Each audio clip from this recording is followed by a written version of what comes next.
All right, good morning, everyone. I know we still have about 2 minutes, but quickly remind everybody, because I forgot, to turn your phones off or put them on vibrate.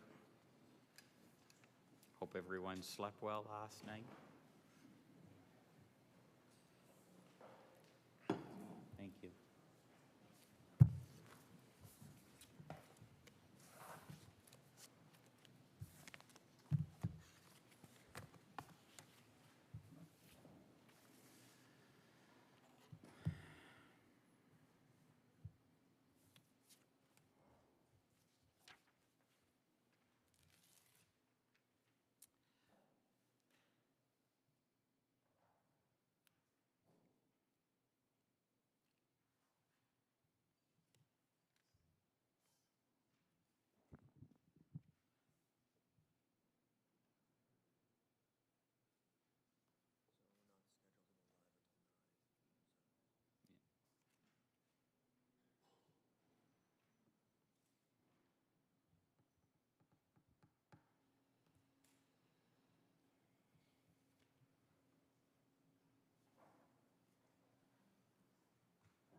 All right, I see down back we're all ready, so excellent.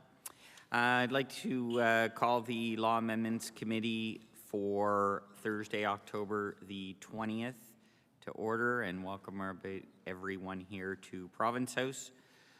My name's Brad Johns. I'm the MLA for the constituency of Sackville-Uniacke, as well as Minister of Justice and Attorney General, and I'll be chairing today's meeting. I will ask the members of the committee to identify themselves for the record before we get started, and we'll start with the government side. Hi, I'm Chris Palmer, MLA for Kings West. Nice to see everybody. Good morning, everyone. Trevor Boudreau, MLA for Richmond. Good morning. I'm John White, MLA for Glace Bay and Dominion. Good morning, everyone. Dave Ritzy, MLA for Truro, Bible Hill, Millbrook, and Salmon River. Good morning, Ronnie LeBlanc, MLA for Clare. Morning, everyone. Keith Irving, MLA Kings South. Hi, Gary Burrell, Halifax, Chebucto. Lisa Lachance, Halifax, Little Sable Island. Thank you, members. And I'd also like to identify for the record Ledge Council, who's with us today. We have Gordon Hebb and Killen Schimler. Just before we get things underway, I'd like to run down a few of the rules for the committee. I'd remind everyone to please turn off your cell phones or put them on vibrate. I will remind everyone who is attending or who is in the audience to please be respectful of all times. There's to be no shouting, cheering, either for or against anything that's discussed, and we ask for everyone to please behave during presentations. Taking of pictures or videos by anyone other than the media is not permitted. I would remind presenters that there are not to be any props used during presentations. If presenters do have handouts for the committee members, if they could please provide them to the page by the door, who will distribute them to committee members. Copies of all written submissions on the bill have been received by email up to the time the bill is reported back to the House or in person during LAC meeting. Will be given to the library staff to be posted online. Submissions received after the bill has been reported back to the House are distributed electronically to Law Amendment Committee members but are not posted online. All presenters today are required to provide notification to Ledge office that they intended on speaking. So we do have a approved speakers list, and we will move forward with that list today. The agenda listing the order in which presenters will be invited to speak is available for viewing on the corner table when you come in the door, just to the left of MLA Palmer. When your name is called, please come forward, state your name, how you would like to be addressed or referred to by the committee, and any organizations, if any, that you represent.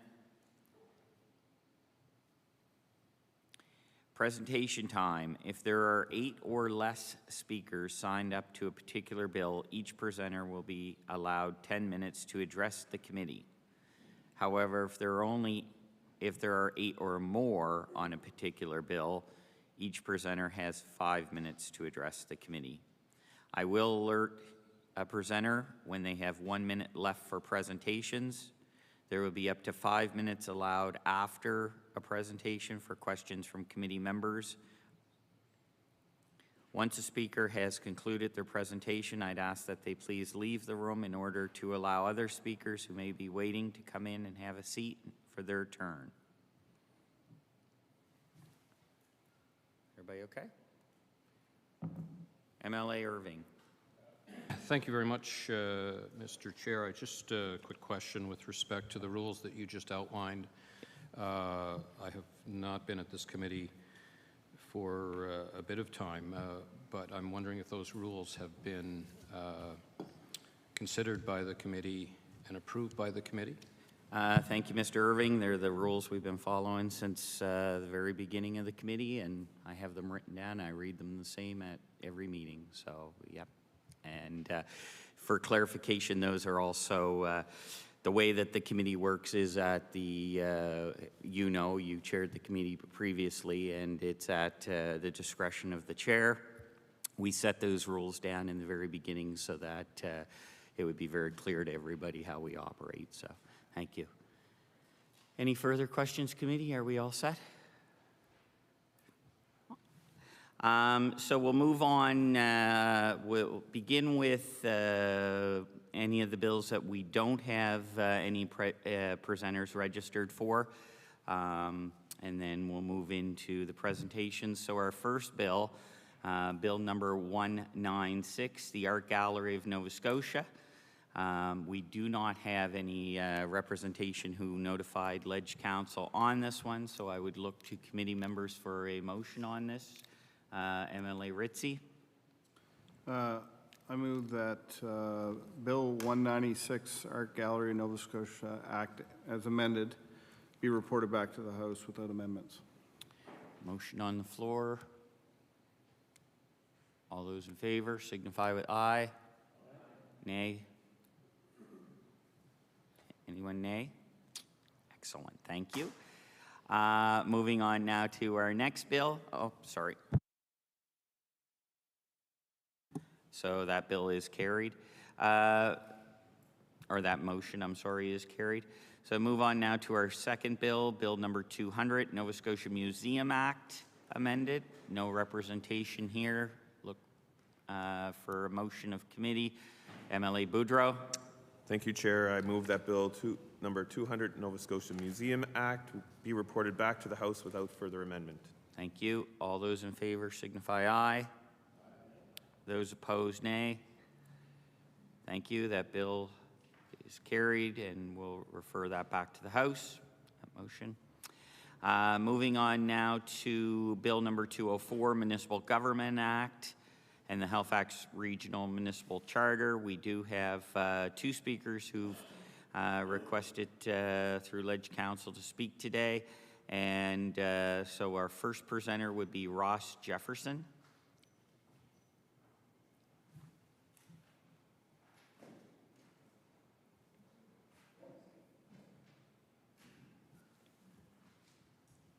Well, good morning, everyone. Good morning, members, honorable members of the council. I'd also like to recognize His Worship Mayor Savage, and I'd also like to recognize, before I start, Councillor Hensby. I believe that Councillor Hensby was the member who brought forward the original legislation back in 2001 with respect to the Halifax Marketing Levy Act. So thank you very much this morning for your time. My name is Ross Jefferson. I am the President and CEO of Discover Halifax. I'm here to speak in favor of the proposed legislation and to answer any questions about the current services provided by the hotel levy and/or any intentions for improved services based on the proposed changes. We do have a package today. I'm going to just touch on the highlights. This is more for a takeaway for you. But I should start off just by perhaps explaining who Discover Halifax is. We are the nonprofit membership-based organization that provides tourism development, tourism promotion services for the entire HRM region. We are membership-based. We have over 600 members spread throughout all of HRM. We were created in 2002, and our founding members were the Hotel Association of Nova Scotia and the Halifax Regional Municipality. We are Council's official tourism marketing agency, and we are primarily funded by the hotel tax levied on stays in HRM. Our mission is to maximize economic and social benefits derived from the global tourism industry and to benefit the people who live, who visit, and who invest in the region. Tourism obviously is incredibly important here in Atlantic Canada, very much so here in Nova Scotia and here in HRM. In an average year, we'll have about 5.3 million overnight stays here in HRM. Those people will spend about $1.3 billion on a variety of services and goods. The industry here in HRM supports over 4,000 businesses and 34,000 jobs. It benefits all citizens, not only from tax generation, in particular about $90 million in HST collected from within the HRM region, but it also, when done well, tourism provides cultural and social benefits to all citizens. Just a little background on the hotel levy, and I know the committee is likely aware, but in 2002, the Halifax Regional Municipality Marketing Act was enacted. This enabled the creation of our organization and additionally funded support for major events and festivals in the HRM region. Today, 40% of the total tax collected here in HRM supports a granting program for major events, festivals, and sporting events, and the other 60% supports the services of Discover Halifax. It should be noted that both programs often partner with the province of Nova Scotia for the attraction of events, marketing, and promotion of the province as well as HRM. When first created, in HRM in Nova Scotia was truly a leader in the country with respect to this type of tax and the creation of an independent destination management organization. Since this time, however, the competitive environment has grown immensely, with all of Canada's major destinations catching up and now exceeding this region for investment from hotel taxes into tourism marketing and promotion. Hotel taxes have now become commonplace. As you can see on your page 4, Halifax is now the lowest tax in the country, with Ontario now introducing legislation this last year at 4% and New Brunswick at 3.5%.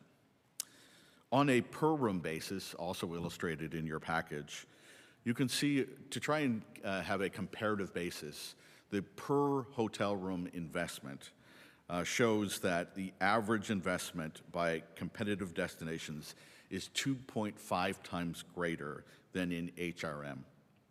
Further to this, those funds are often leveraged against institutions like Destination Canada and other agencies like the regional development authorities to again further develop and promote their industries.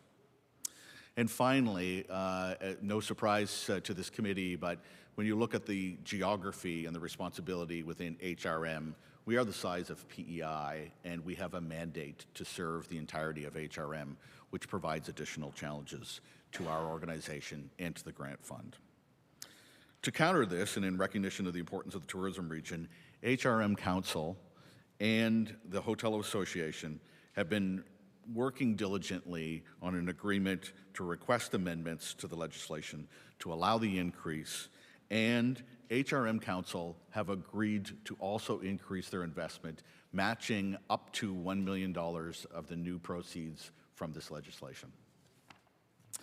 I'd like to share with you what the levy currently funds today and what we're thinking about or planning for with the eventual and hopeful increase in the hotel tax. First, our destination marketing program. This promotes the region to leisure visitors in priority markets. We use this in typical things like television commercials, digital pre-roll, videos that you'd see before seeing a movie. Now, you might not see it in Nova Scotia because we're not advertising in Nova Scotia, but we are advertising in one of our key priority markets. Today, because of funding challenges, we're only able to market to Atlantic Canadians. It is what we call our drive market. It is our biggest market, but we have a massive opportunity to market to other Canadians as well as select international markets of the benefits of traveling here to Nova Scotia and traveling to HRM. We develop inspiring content, we work with travel media professionals, but we are seeking the increased investment to also support select Canadian and international markets. This will help access demand to generate air access demand, support new route development, and overall support one of our largest markets. In our visitor experience program today, funding supports everything from the development of visitor guides and maps and services to promote our existing businesses to visitors who are traveling here to our region. It's an incredible service that's used by over 1.5 million visitors every year, everything from maps and information about things to do in our region. In our conventions and sales program, you should be aware that over 50% of conventions and meetings happen in convention hotels outside of our convention center. But a significant portion, the remaining 50%, do happen in our convention center. Through our systems and through our processes, about 60 or so sales agents promote and sell the Halifax region as a key destination for major conferences and events. The system is actually quite complicated. I won't bore you with the technology, but suffice to say that we will bid on around 200 events a year, upwards of 120,000 rooms across 12 different hotels bidding on events and trying to keep the prices and the holds available. We do that through the technology that's available through the DMO. In our events program, I mentioned earlier that 40% of the levy today supports grants for major events, sports, and events, and that amounts to about $1.7 million a year. With this increase from 2% to 3%, we will be increasing the investment amount to many events who are not supported today, and we are looking to create a coordinated team to implement a strategic plan across all of the parties involved in this initiative. And finally, we're seeking to expand our services beyond just marketing and promotion to focus on the supply side issues of tourism development today. We know today marketing and promotion is one part, but the challenges today around workforce development, labor, and just as an example, the 2 years of coming through the pandemic, that was all about coordination and management of things beyond just demand promotion. Destination development is the coordinated management of all elements to make up the destination, ranging from policy, investment, to sustainability, and it includes the consideration not only of economic, but social and environmental factors that arise from a growing tourism industry. The process brings together stakeholders in a collective impact model with the common goal of developing well-managed and sustainable visitor destination. This will directly support the implementation of the Halifax Integrated Regional Tourism Master Plan, work that we revealed 1 year ago, and we're very excited about getting to work on this plan. In closing, we know that visitors don't just come to one region. When they come, they travel across political boundaries. This is true very much in Nova Scotia, and today we have a very strong cooperative relationship with our other 4 DMOs here in Nova Scotia. 1 minute. In addition to the expansion of the services that we're planning, we are very encouraged about the possibility of this network expanding. I just came back from Winnipeg last evening, the evening before, where all of the destination marketing organizations across the country are meeting with Destination Canada. And I can say it's lonely being the only DMO in Nova Scotia that's at that table. I'm really looking forward to what this can do for Nova Scotia as a whole, what it can do for HRM, and I thank the committee for listening to us this morning. This legislation brings us one step closer to remaining and becoming competitive again against all of our destinations in Canada. And I want to thank the committee for the time this morning. Thank you very much for your comments, sir. I'll go, are there any questions of our speaker from members? MLA Boudreau. Thank you, Mr. Chair, and thank you for your presentation. And you talked about some of the other DMOs in the province, and certainly I've spoken to Destination Cape Breton and Terry and that crew over there. And certainly my understanding from them is they're certainly very supportive of this legislation as well. And you briefly mentioned you're encouraged by the opportunity for others to kind of take a look at this as well. Can you speak to that? I mean, I understand that there's other areas of the province that are very interested in what this can provide and how this could be not just for HRM and Cape Breton, but also for other destinations in Nova Scotia. So maybe you could speak a little bit on that.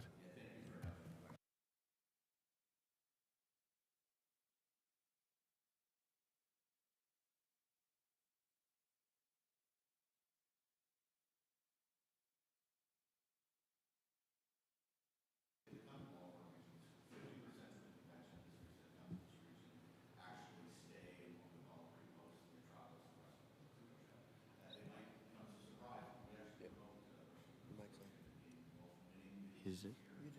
Oh, I know. I'm sorry. I didn't recognize you, so I don't think they turned your microphone on. I don't see the light on, so I'll go to Mr. Jefferson, please. Thank you. I'm sorry. I apologize. Thank you. Thank you, Mr. Chair, and through you to the member. Yes, the cooperation between all of our DMOs here, the 4 in Nova Scotia, is critically important. Work very closely with Terry in Cape Breton, with Cindy in Deans, and with Neil in Yarmouth.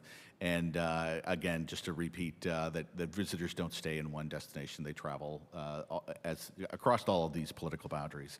And again, just to repeat, that convention business here in Halifax, we know that 50% of the visitors coming for a convention stay in pre-post, and they travel beyond. They actually this is their opportunity to see Nova Scotia, and we encourage that. So the cooperation and the opportunity for the growth of this network, we have worked with many of the municipalities that are looking to bring this legislation forward to support them.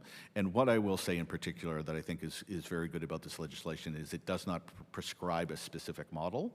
It actually allows each region to develop a strategy that makes most sense for them, as well as partnerships with the communities that make sense. And I know in Cape Breton, those partnerships between the other municipalities are critical. So thank you for the question. Thank you very much. Any other questions, Speaker? I'll go to MLA Nicol, please. Good morning, Ross. It's nice to see you. It's nice to see you at yet another board table, as I served on when it used to be Destination Halifax. So there's been many evolutions in tourism in Nova Scotia since then, and it's a good thing. And I want to thank you for your work in that regard. So you just mentioned about, there's going to be, each region's going to have their strategy, and as we know, the hotel associations had a much input into this solution. And I just wanted to know, the revenue received, how will that be shared among others in the province as we promote tourism across this great province? I'll recognize the Speaker, please. Thank you. Thank you again, Chair, through you to the member. Yes, as we understand the legislation, this will allow all regions within Nova Scotia to look at establishing a model that makes sense for them based on the revenues that are collected within their jurisdictions. I am happy to speak to HRM. I shared during my presentation that one of the challenges we have is having a land mass and a responsibility of what was formerly 210 communities, that our mandate is to serve the entirety of HRM.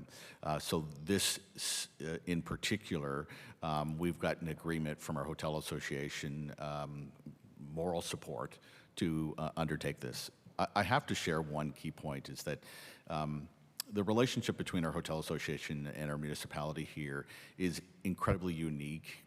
It is not usually a favorable or amenable relationship across the country. It is incredibly unique here. They support, as does obviously Council, our mandate to serve all of HRM, and so this funding will absolutely help us with that effort.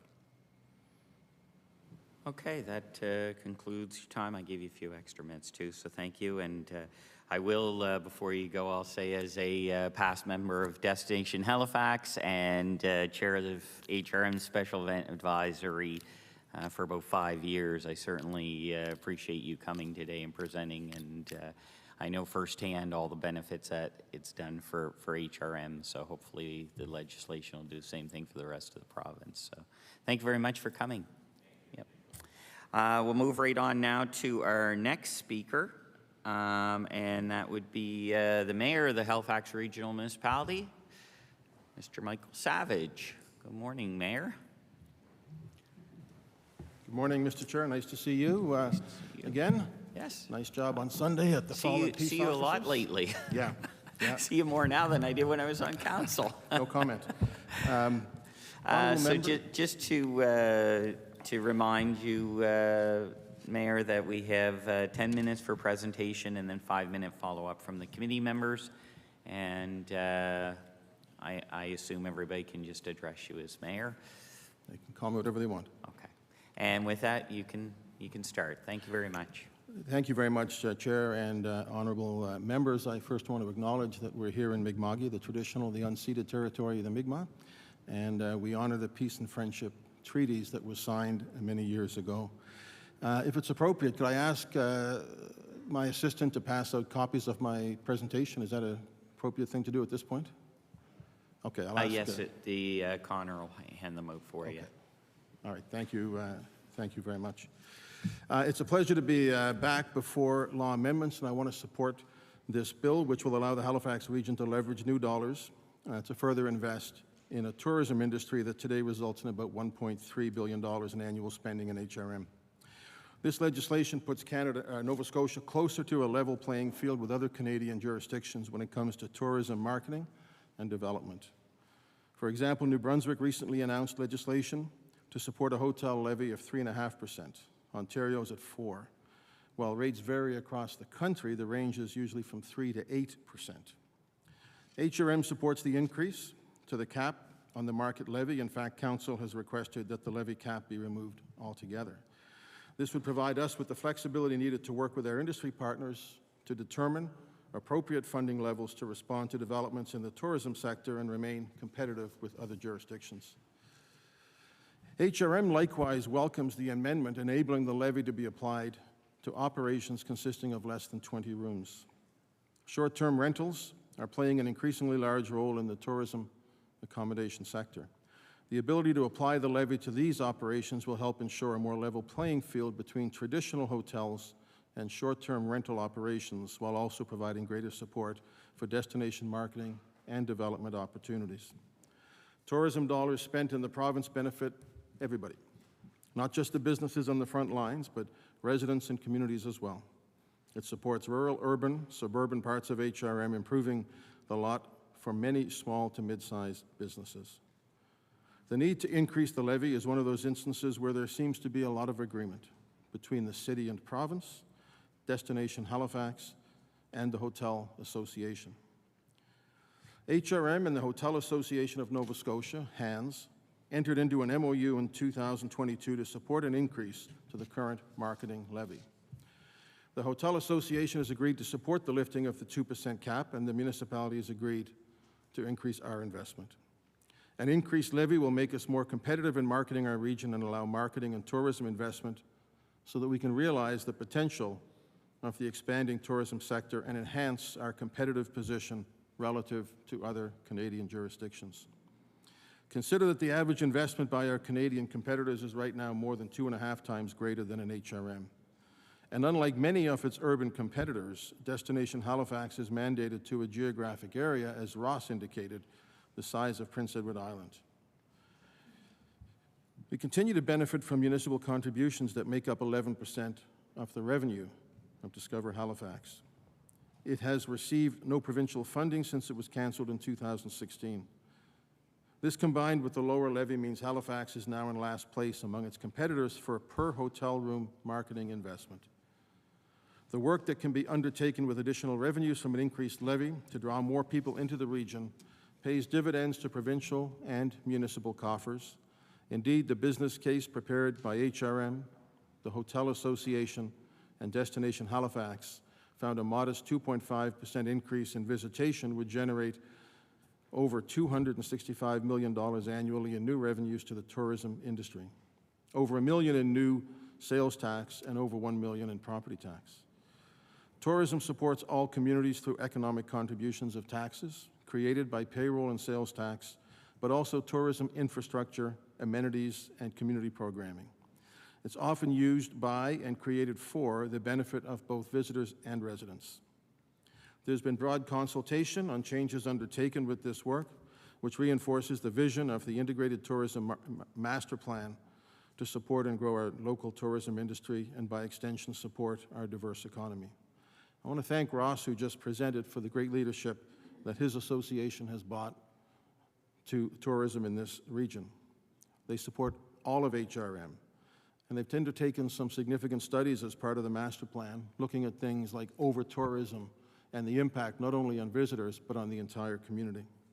I want to thank the Hotel Association, people like Megan Delaney, David Clark, Jeff Ransom, and others, and I know that Megan would have been here today if she was able to, in support of this. I also want to acknowledge my colleague David Hensby, who's here with me. It's a unique opportunity to be able to speak and not be rebutted by Councillor Hensby. But in this one, as in many things, we are in total agreement on this issue. This legislation will further allow us to promote the Halifax region as a destination of choice for leisure and business travelers and build a better Halifax experience, not just for tourists, but for everybody. Thank you. Merci à tous. Wallaliak. Thank you very much for your presentations, Your Worship, and I'll ask if there are any questions from members of committee, and I'll start with MLA Lachance, please. Thank you so much for being here today and speaking in support of this increased levy and the changes to the Act. I'm wondering, you talked about short-term rentals and, you know, evening out the playing field amongst those and regular hotels. Have folks at HRM, have you given thought to how you're going to undertake that new levy action without a registry of Airbnbs, for instance? I'll recognize speaker, please. I can't speak to the mechanism. I think we can get that answer to you in terms of the mechanism that's involved. As you know, short-term rentals also have an impact on the housing market in Halifax. And I think, at the very least, it makes sense that there be some levy. They benefit from the tourism destination marketing that takes place. So in terms of the actual mechanism, I think we can get that information to you to the extent that it exists now. But the principle is something that's been used in other jurisdictions. And I want to just say, you know, this is a bit of a unique proposition, is you've got private businesses coming to city and province and saying, we will undertake to put this tax on our properties. Businesses don't like taxes in a lot of cases, but they recognize that the benefit that this brings, not only to their business, but ultimately to the whole community, is worth that investment. So when they come to us, and we've been talking to them, Ross, I'm thinking we've been talking about this for 5 years, in terms of bringing this to council for recommendation and ultimately for this legislation, as I guess both Minister Johns and MLA Nicol have been on the board of Destination Halifax. So I applaud the Hotel Association for their recognition of this issue and the leadership that they've shown. Thank you very much. Any other questions? Thank you very much, Your Worship. Thank you for the time this morning.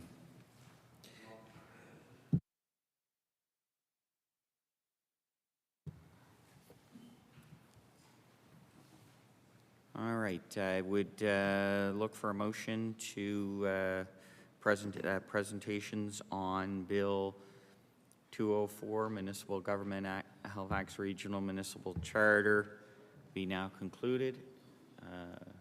MLA Ritzy.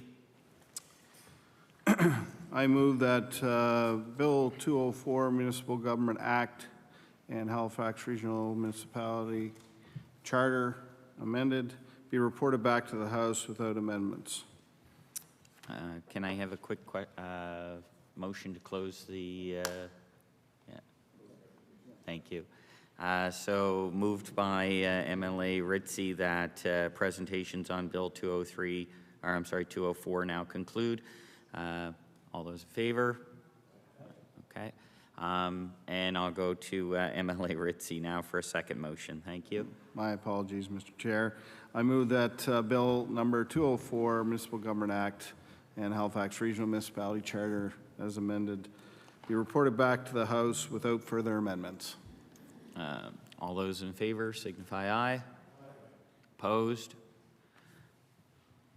Thank you, everyone. And we'll move on now to our next bill.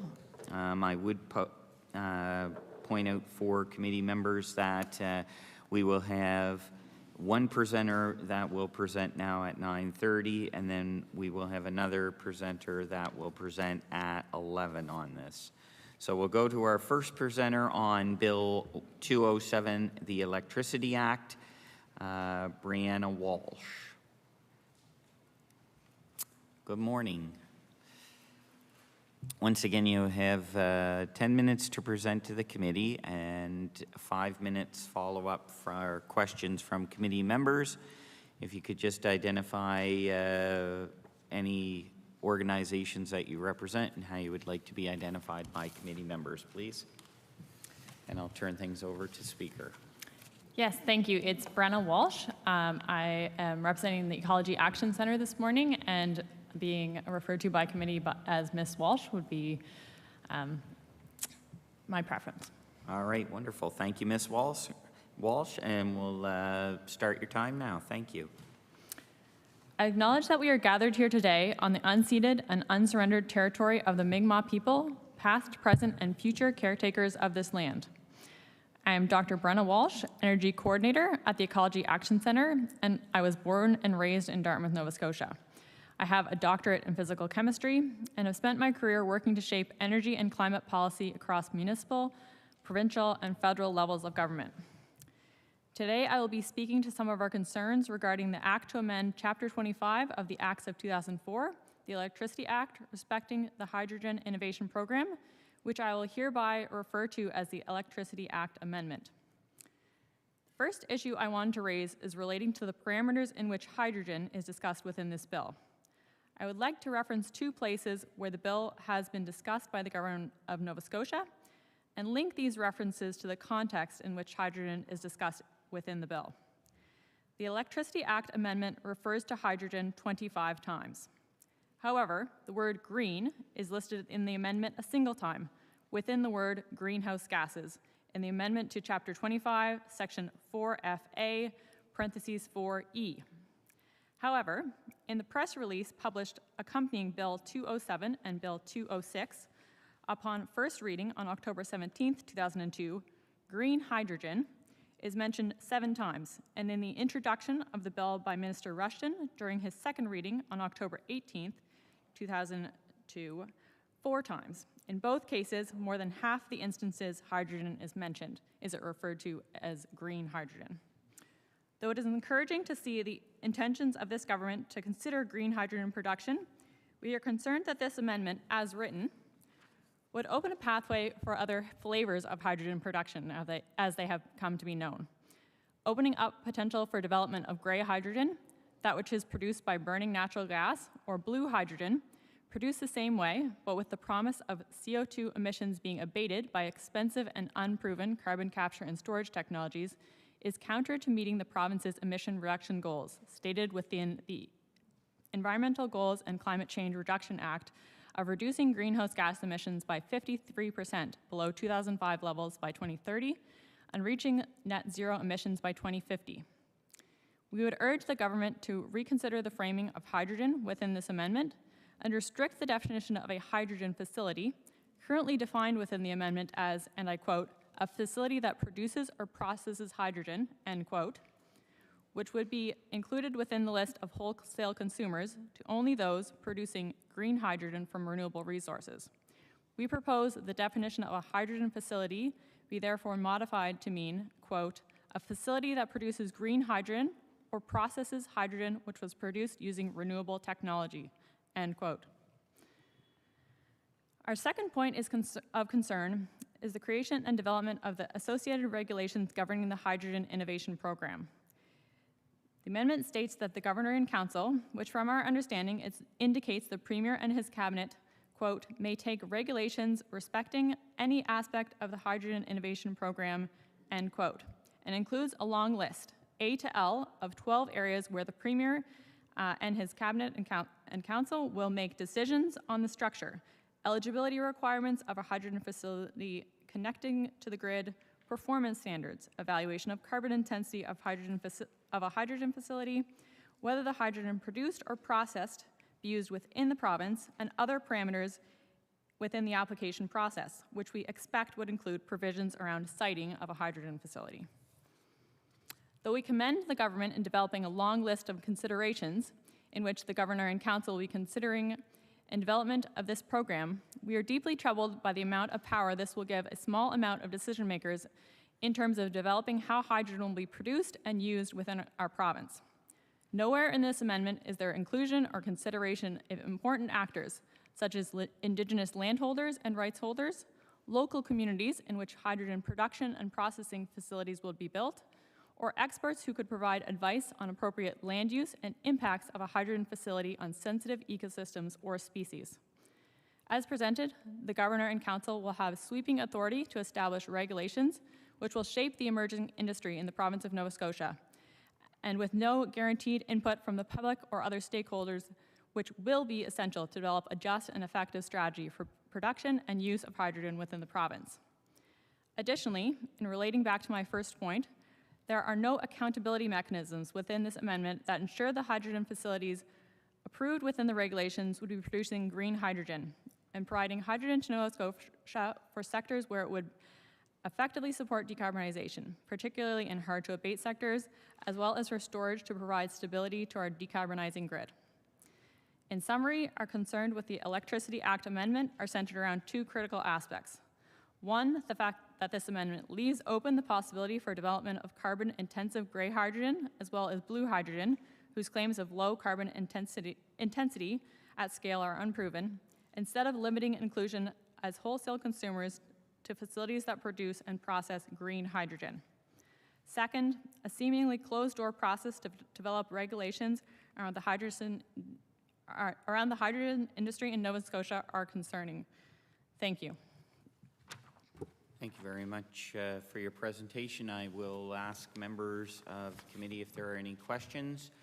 MLA Lachance, please. Hi, thanks so much for coming this morning. You talked about you described it as a closed door process and a very limited accountability structure. What other provinces have this in place, and how do they manage the decision making around it? I recognize the presenter, please. Through the chair to the council, to the speaker. I'm not sure that I know it's any specific examples around this. I think that hydrogen is emerging as an emerging technology, specifically to be used as created from renewables in several jurisdictions. I think that there are other jurisdictions in Canada that do allow a wider breadth of possibility of both gray and green hydrogen. Certainly in Alberta, there's a significant gray hydrogen production. But with our decarbonization goals here in Nova Scotia, I think it is really very important to limit that amount of production that could come through gray hydrogen, as well as blue hydrogen, as the technologies are not there to further that. Thank you. I believe MLA Burrell has a question. Yeah. Thanks. MLA Burrell. A really clear explanation. Thanks. So your first point that the Act concerningly is maybe opening the door to the universe of non-green hydrogen. Would it, in your view, be helpful if the Act specified that incentives, public resources, could only be directed to green hydrogen? Recognize presenter. Thank you for the question. I think that that could be something that would be helpful, but I think it would be particularly important to know what those incentives may look like, and including other incentives that could accompany things coming back from the process to the province from these facilities. If hydrogen, depending on how green hydrogen was being used, if that is domestically or for export, ensuring that there are efficient royalties, something like efficient royalties as well, if the market was being exported. Thank you. Any other questions? If not, thank you very much for your presentation today. I'll ensure that your submission is given to the proper minister as well. So thank you very much for your time. So we will pause public hearing on Bill 207 till a little later on in our agenda. We'll move on now to our next item, which is Bill number 203, Labor Standards Code amended. We have our first speaker, Elizabeth Cushings, please.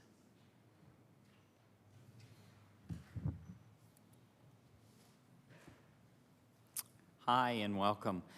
So just to remind you, 10 minutes to present and 5 minutes follow-up from members of the committee.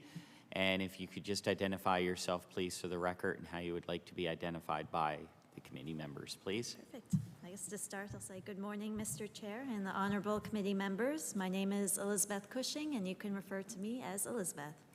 I'm here today to speak as Ruby's mother. I am so proud to be her mom. Ruby was stillborn at 32 weeks gestation. I would like to start by thanking Minister Jill Balzer and her team for all the hard work they have put into this amendment known as Ruby's Law. I would also like to thank my mother, MLA for Cole Harbour Dartmouth, Laura Lee Nicol, for having the courage to speak so openly and publicly about our experience. It is a privilege to be able to influence public policy and not one that I take lightly. One of the greatest gifts to lost parents is to hear people say their child's name, and it has been healing to hear members of this House say Ruby's name. I'd like to also dedicate it to Margot, Mason, Haley, Carter, Ellie, Jack, and all the other babies and their parents whom I have come to know throughout the past few years. It's often said to be the worst club with the best members, and their support has been crucial to my healing. When we found out Ruby died, I remember looking up how to deal with stillbirth, and I'm still not sure how I knew the term because I had never heard anyone speak to it. However, I quickly realized that many people I knew had some personal connection to stillbirth or other form of pregnancy loss. This shouldn't be a surprise, as 1 in 4 pregnancies end in miscarriage and 1 in 160 in stillbirth. Further, the number of stillbirths in Canada has remained consistent over the past 20 years. But again, society never speaks of it. Some lost parents are even told by family and friends to try again, move on, or refuse to acknowledge the babies who died. A parent's love is unconditional, and it does not depend on whether the baby lives. The emotional pain after the loss of a child is truly indescribable. It is relentless and feels like it will never go away. I remember trying to eat and thinking that it felt pointless if it wasn't to nourish Ruby. I couldn't distract my mind, and the only reprieve I had was when I went to sleep at night. It is a living nightmare. We simply cannot expect people to focus on their work when they are facing such emotional pain and trauma. This amendment is a first step in tackling the stigma that still persists with pregnancy loss, and hopefully a beginning in better supporting bereaved parents. However, much more work does need to be done. An unpaid leave is not inclusive. To better support all grieving people, the leave should be paid, and I would also like to see the time frame extended to more than 5 days. Collaboration with the federal government will be needed, of course, to revise and streamline the EI program, and at the very least ensure that parents are aware that they can receive parental leave after a pregnancy loss. The work to recognize pregnancy loss and normalize the conversation in society is a long road, but the changes before you today are a good start. My husband, Stephen, and I look forward to continuing to be a part of this conversation. So on behalf of myself, Stephen, Ruby, and all the other lost parents and their children, I once again want to thank Minister Balzer and her team for their hard work and support in moving forward with Ruby's Law. Thank you for the opportunity to speak. Thank you so very much for coming forward with your presentation today. And you look a little bit older than I think 15 years ago when I saw you with your mom, but thanks for taking the time to come. I will ask if there are any questions of committee members, and I'll recognize MLA LaChance, please. Hi, thanks so much for being here this morning. You recommended 2 changes to the current proposed bill. So one was that leave be paid and that the length be extended. Can you speak a bit more about why paid leave would be important, and can you speak a bit more about why a different length of time would be important, and what would you recommend? I'm sorry, I'll recognize the presenter, please. Through the chair to the member. Yes, as I mentioned, I think having it be a paid leave would make it more inclusive to everyone, like regardless of their circumstances, that they would be able to take the time that they need to grieve.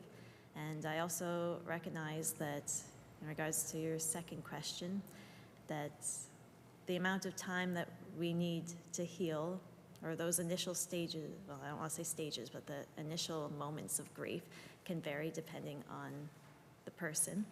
But I would say,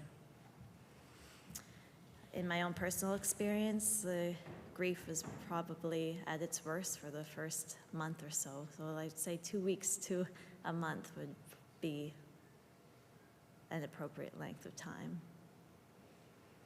Thank you very Thanks for much. your question. Oh, I'm sorry. Oh, no, Thank you. I know MLA Boudreau had a question as well. MLA Boudreau, please.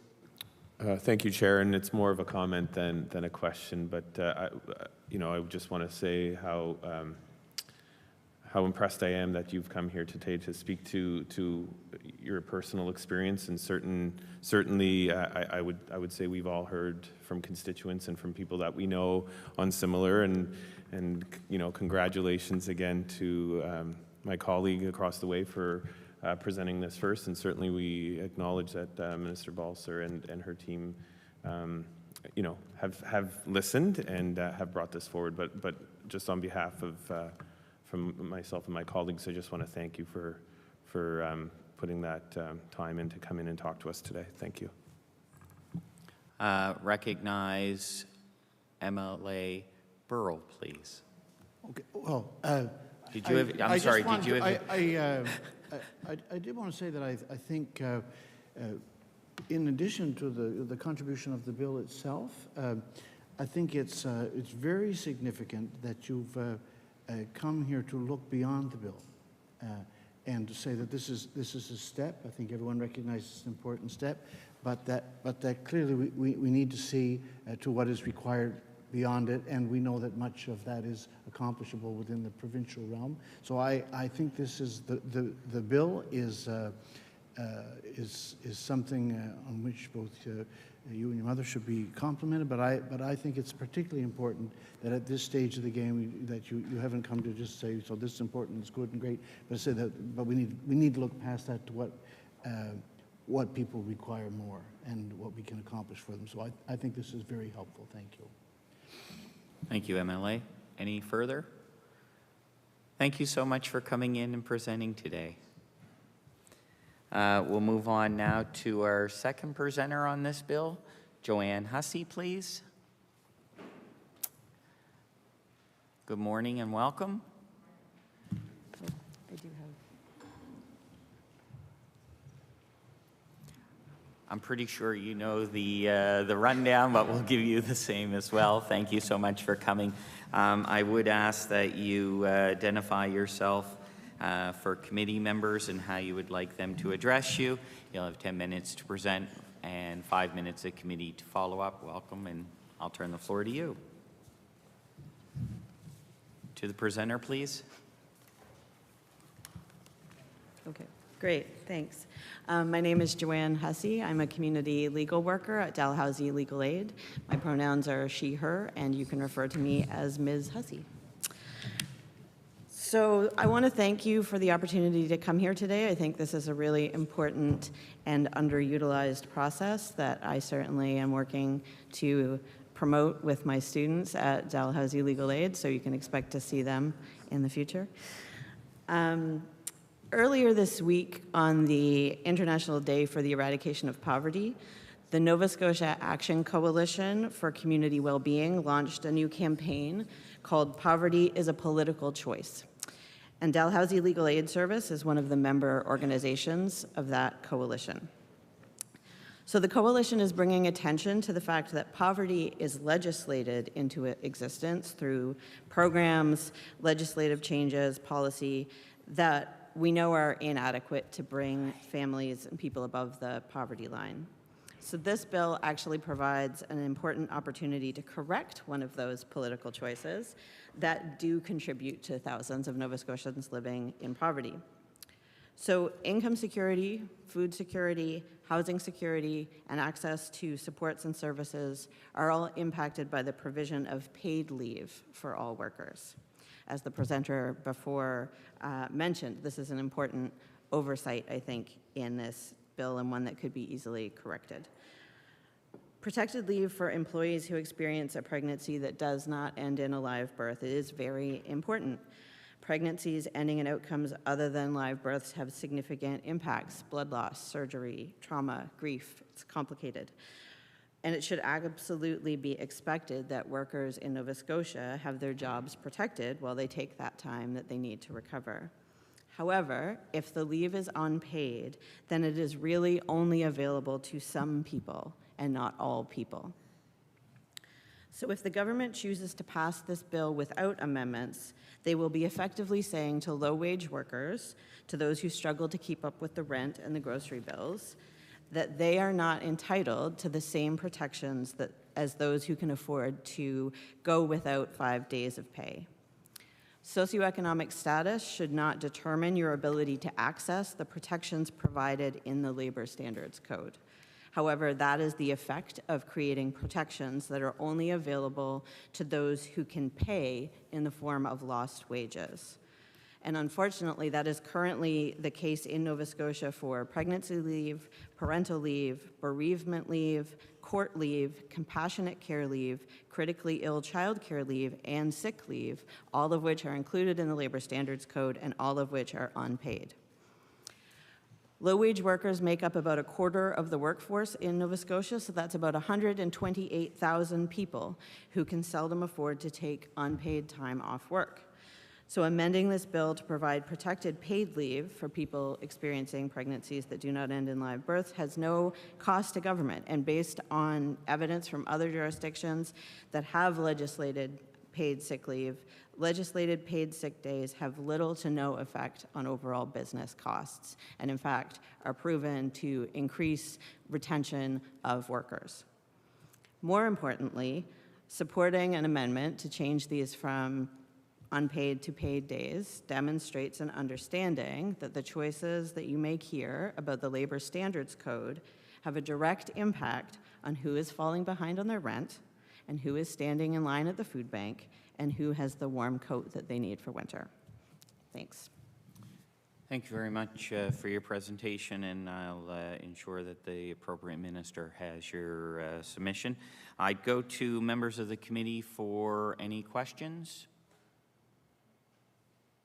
MLA Burrell, please.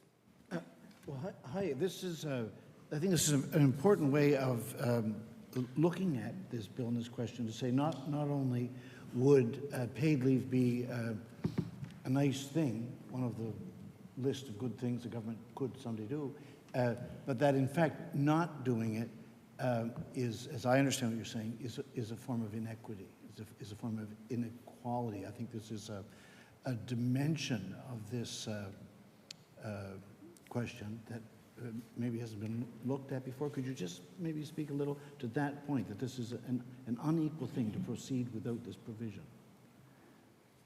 Go to the presenter, please. Sure.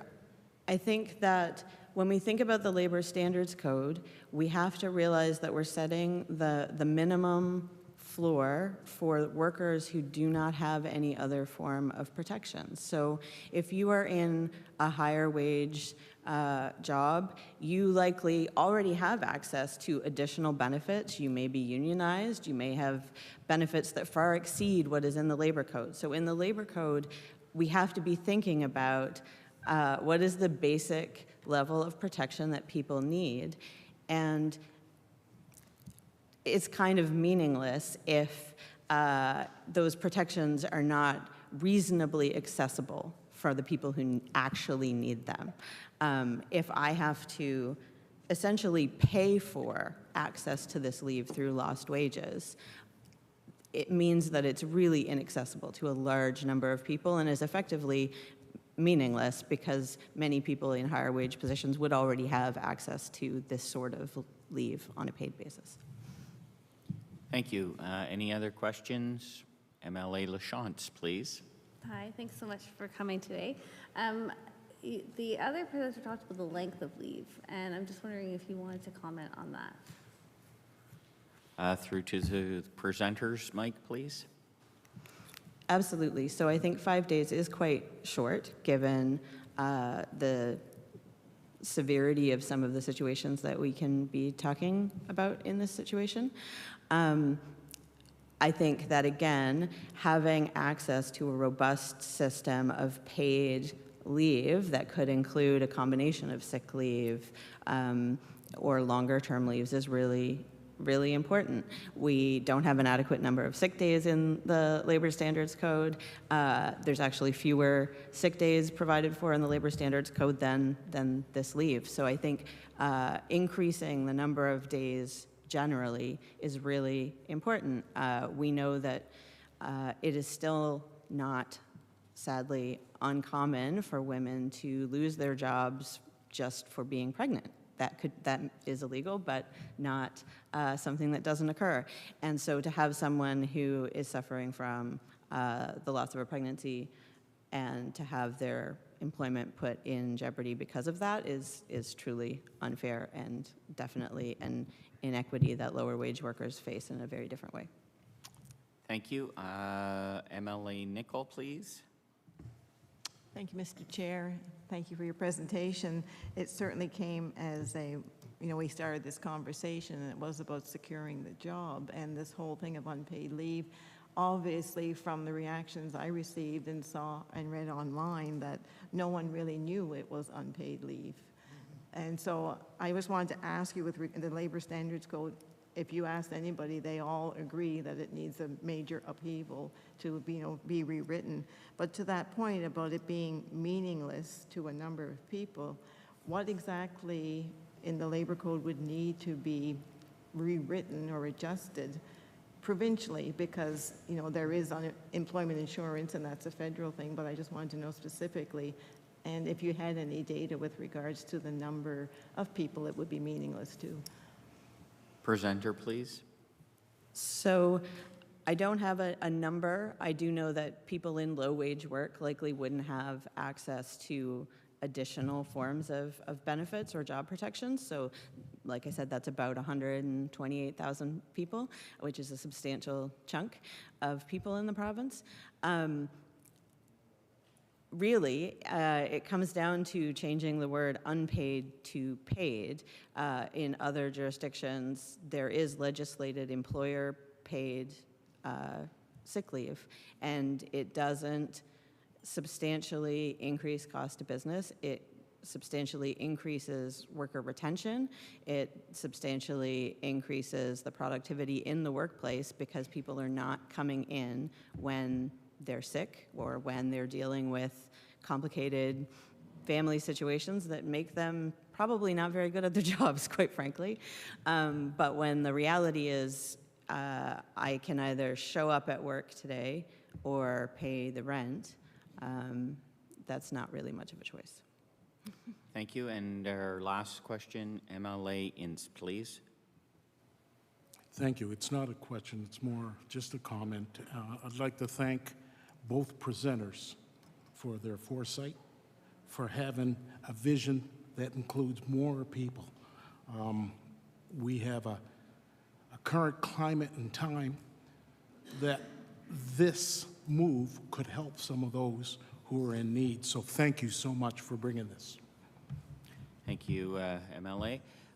Thank you very much for your presentation. And as I said, I'll ensure that Minister Balzer gets your submission. Thank you.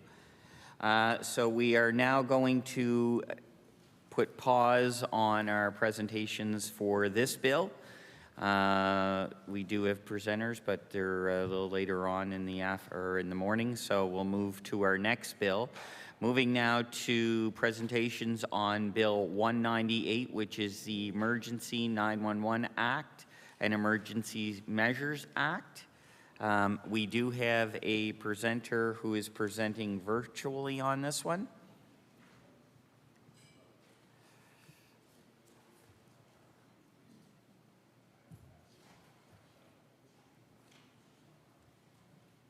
Do we have our virtual presenter? Okay, if we can bring them on. Hi and welcome. Hello. Welcome to Law Amendments Committee today. My name is Brad Johns. I'm chairing the committee.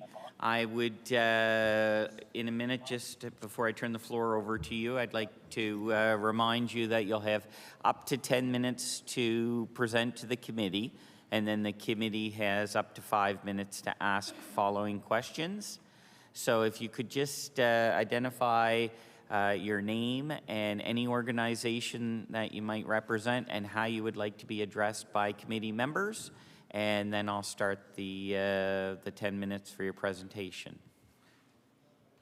Yes, good morning. Can you hear me okay? We can, thank you, yep. Okay, and can you see me okay? I can't tell that.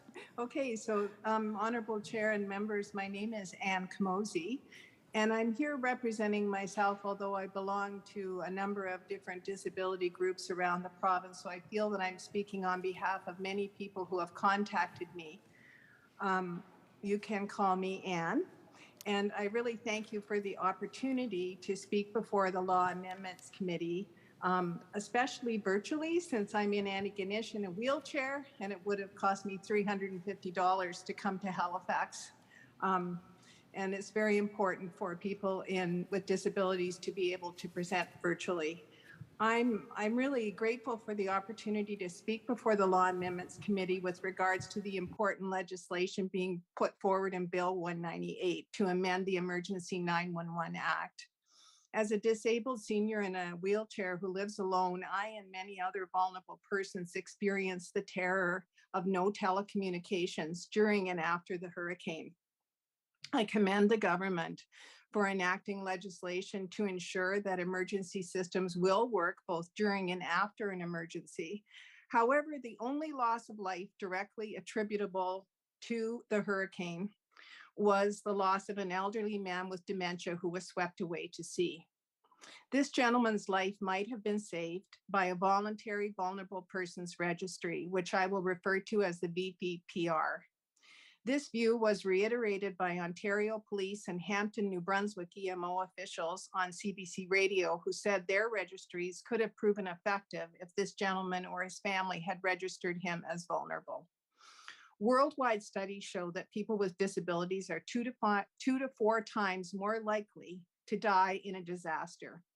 30% of Nova Scotians identify as having some form of disability, including myself. And we have the highest proportion of seniors in Canada, many with family who live afar. That's a lot of vulnerable people in our province. Vulnerable people are not always known to their neighbors, as we are often not out and about, or people assume that we already have help, and we're not visible in the same way that able-bodied individuals are. Additionally, neighbors could not have helped me evacuate safely, as I have a heavy electric wheelchair, which, by the way, ran out of power during the prolonged power outage period. A little known fact is that ambulances will not transfer mobility devices. So I was told by a number of people, just call an ambulance if you need to evacuate. Well, if an ambulance was sent to transport me to a comfort station, I would have no wheelchair. And this rule applies to walkers and folding manual wheelchairs as well. Ambulances have no means to tie mobility devices down. A vulnerable persons registry would not only help identify the most vulnerable people in an emergency, but include them in emergency planning. In my example, a wheelchair, van, gas stop ready in a strategic location would have been part of local planning, not just for me, but for any other individuals with mobility devices, with mobility issues. It's been brought to my attention that separate legislation, Bill 202, has been put forward in the House about the establishment of a voluntary vulnerable persons registry after I spoke about this concept on CBC Radio on September 27th. Many vulnerable people in this province, caregivers, families, and organizations, including the Canadian military, have contacted me in support of this idea. I applaud Honorable Member Nicol from Dartmouth Cole Harbour, who brought this legislation forward to the House, and to the Honorable Minister McFarland, who supported the idea of a vulnerable persons registry being established in our province. However, I'm here today to suggest that this registry, or the VPPR, belongs in the EMO Act, since it would be utilized and administered by EMO officials during emergencies.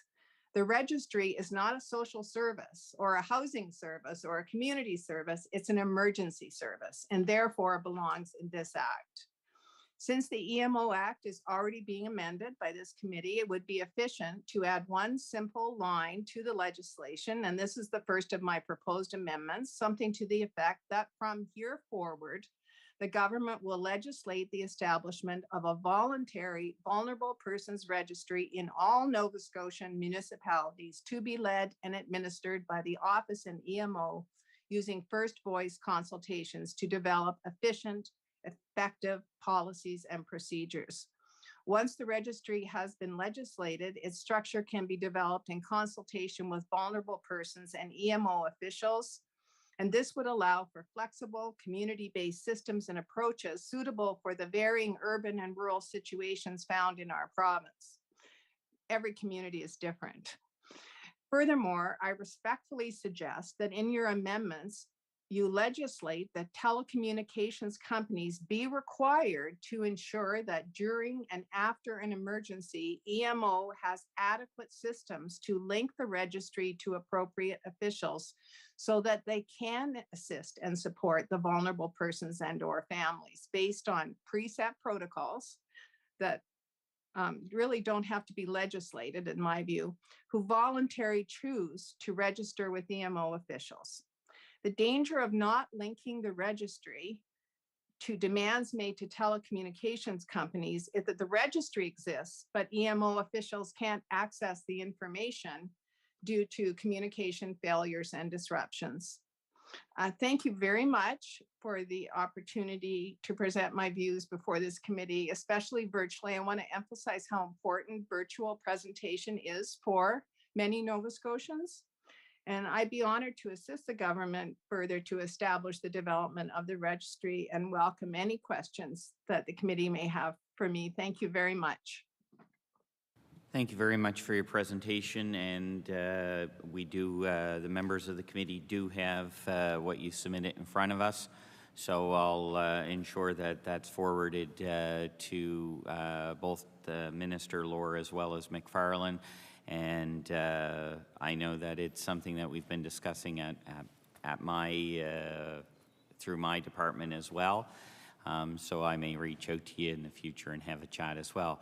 I will go to committee members if there are any questions of the presenters. There is not. Thank you so much for taking the time. Thank you for pointing out the benefits of virtual. I think most members in the House all feel that virtual presentation opens the door for a lot of good things, and we thank you for those comments. And as I said, I'll probably reach out to you myself. I've been following you on CBC a little bit, so I can't stress to you how many people have contacted me, and I'm just an individual. So I think they really opened up a conversation in the province, and that conversation was all positive. Yeah. The number of people that reached out and said, I'm alone, I want this, how do we get it done? And I'm just an individual, but I feel that I have the communication ability to speak on behalf of others, so that's why I'm here today. It's not just for me, it's for all the people in this province who are vulnerable. Well, thank you very much for taking the time today, and we'll see you later. Thank you. Thank you very much. Thank you. Moving to our next presenter, who I believe is here, Jerry Post.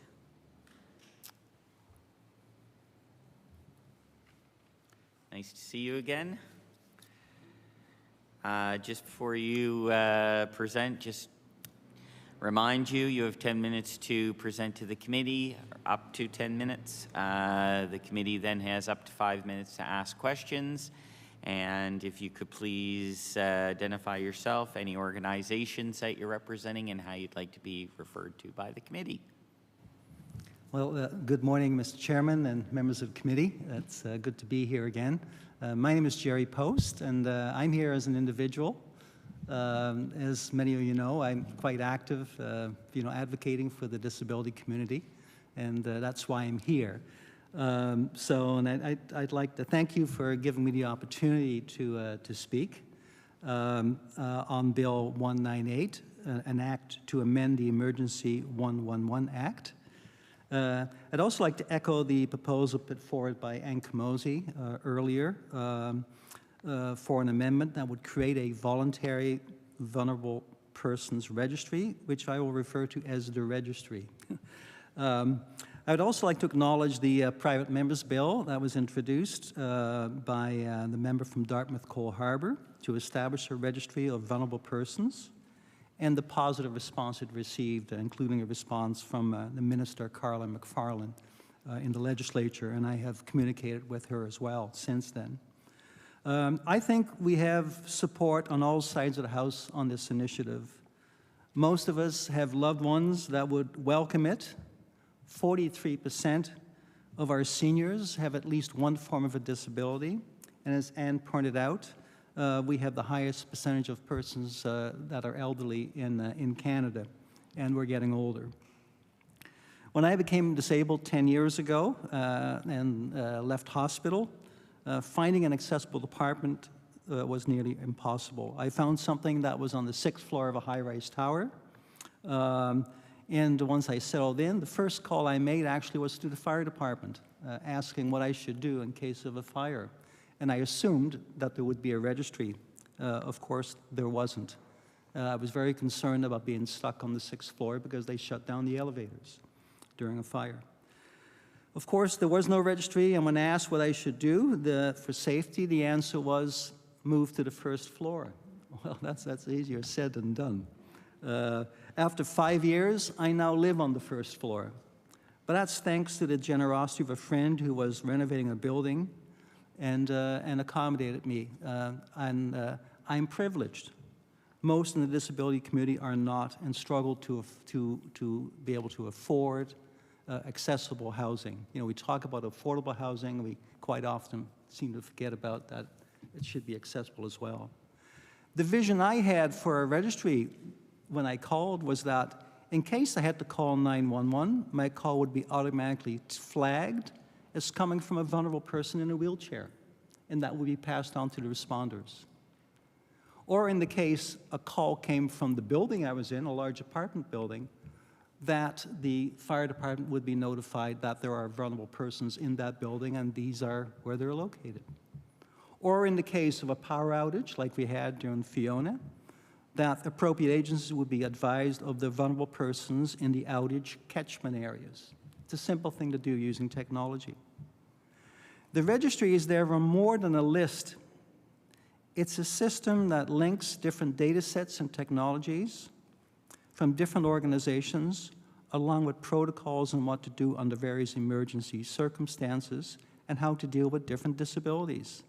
Training of first responders would be critical, obviously. And a cocktail of technologies, including computer mapping and artificial intelligence, can make all of this possible. And nothing works in isolation. Mr. Chairman, as you're aware, your Department of Justice is currently working on an accessible built environment standard.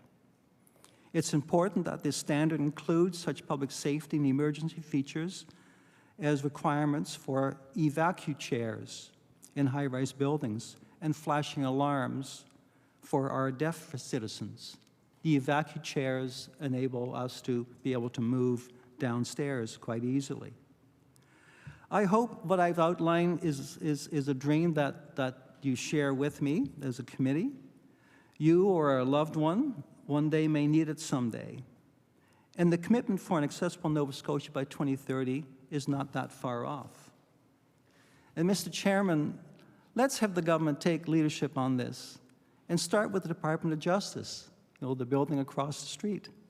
I had an office there on the 9th floor, and during fire drills, I used to joke that they should just issue me a pill to reduce my suffering in case of fire. So how are they going to get me downstairs in a heavy wheelchair? So they moved me to the 3rd floor, a little closer to the ground floor, but still no chairs. So let's ensure that there is at least 1 chair for every 3 floors in that building. Not very expensive. And ironically, there is funding available through your government to your landlord to make it happen. But I digress. My recommendations are to amend Bill 198 to 1, enable Nova Scotia to develop and maintain a voluntary vulnerable persons registry. 2, assign EMO with responsibility for the registry. 3, ensure that the planning, design, and implementation of the registry be a collaborative and integrated initiative involving all stakeholders, including first voices from the vulnerable communities. 4, require critical service providers to integrate the registry into their systems, such as the telcos. 5, provide EMO with a 1-year deadline to complete the registry design and operational plan along with the budget.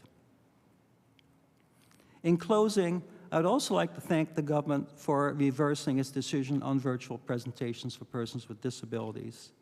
And it's the only way that Ms. Kamosi was able to exercise her democratic right.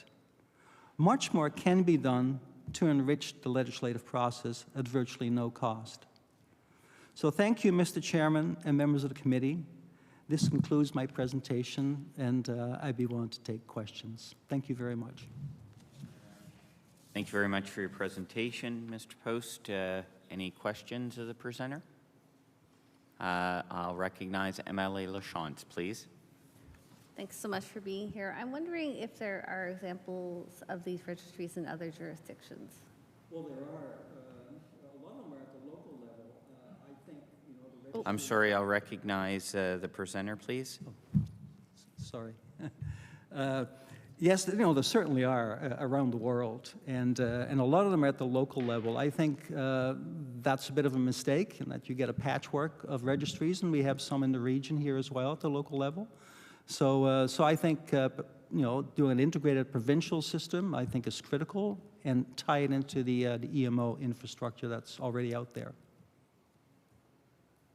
Thank you. Any further questions? If not, that concludes. Thank you for coming over and presenting, and we'll be in touch. I'll be in touch. Thank you very much. So we are now going to move back. I'm sorry. I'm going to look for a. I just wanted to make sure there was it's kind of all over the place today. So I am going to look for a motion that we close public hearing on Bill 198, Emergency 911 Act and Emergency Management Act, and I'll go to MLA Boudreau. Thank you, Chair, and I would make the motion to that all presentations on Bill 203, the Labor Standards Act, the Emergency 911 Act and Emergency Management Act be closed. Moved. All those in favor signify with aye. Those opposed, nay. That's carried, and we'll move for another motion, and I'll go back to MLA Boudreau, please. Thank you, Mr. Chair. I move that Bill 198, the Emergency 911 Act and Emergency Management Act amended, be moved back to the House without further amendment. We have a motion to move back to the House. All those in favor signify aye. Those opposed, nay. Thank you very much. And so moving on now back to Bill 203, Labor Standards Code. Our next speaker on this is at 10:30. We're a few minutes early. Is the presenter online? So they're ready to go? Excellent. So we'll bring our next presenter forward then, please.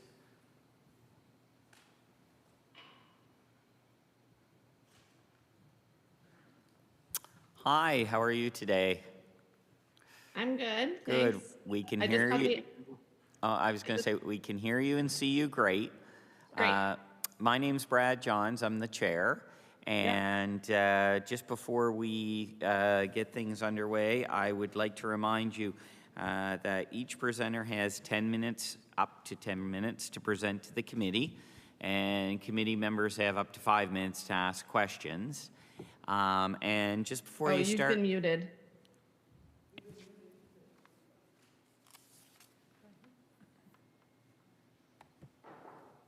There we go. I'm unmuted. You can hear me now? Okay. I think they're going to have to mute me again in a minute because... Okay. There we go. Is that still okay? Okay, well, I'll get started, if that's okay.